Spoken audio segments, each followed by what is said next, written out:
Today I messed up by accidentally turning myself in for homicide. This happened a few years ago. I was driving in a quiet residential neighborhood late at night to get to a friend's house.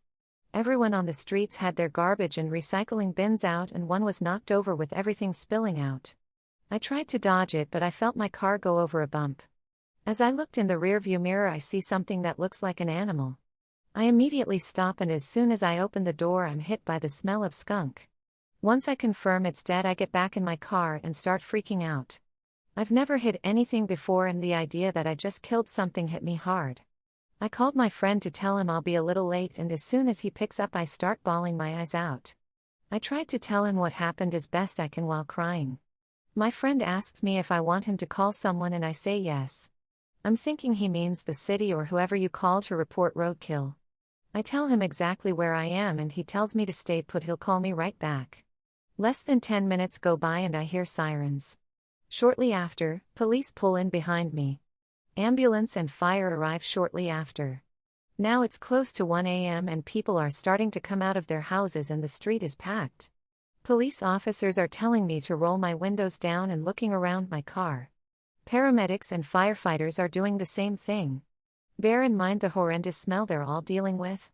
They get to my window and I'm still crying but extremely confused, so I start to tell them what happened and they keep asking where is he. I get out and point to the skunk and all hell breaks loose. They start yelling at me, asking if I'm pranking them and telling me I committed a crime. Between their disparagements, I realized that they were responding to a homicide. I called my friend and realized that he thought I killed someone.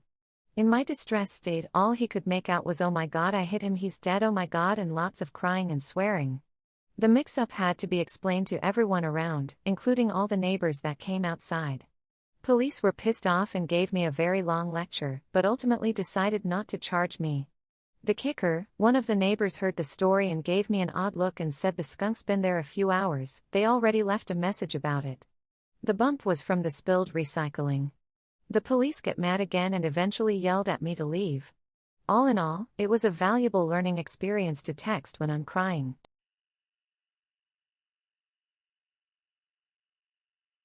Today I messed up by listening to my friend and making my parents look like racists. Yeah, obligatory. This didn't happen today, but when I was 10 and my best friend was 8.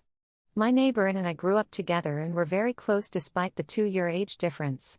We practically lived outside, our backyard gates and driveways were right beside each other, so we just floated between our two homes all summer long, often while our parents were inside or doing work around the yard. We loved playing every imaginary game you could think of. Let's pretend was, like many other kids, our catchphrase. I guess at some point my friend had watched or been exposed to some heavy World War II information, but didn't totally understand it.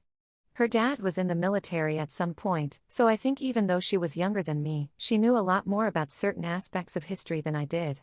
I only knew vague information about the wars at this age. Anyway, she decided that we should play soldiers, and I thought that would be a fun new imaginary world we had yet to dive into. We pull out our sidewalk chalk and begin creating an elaborate military base on my driveway. She then starts drawing huge swastikas all over my driveway. "What's that?" I asked. "It's a military symbol," she said.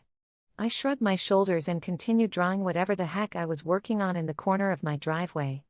I then draw a bunch more military symbols all over the driveway, garage, and bricks of the house.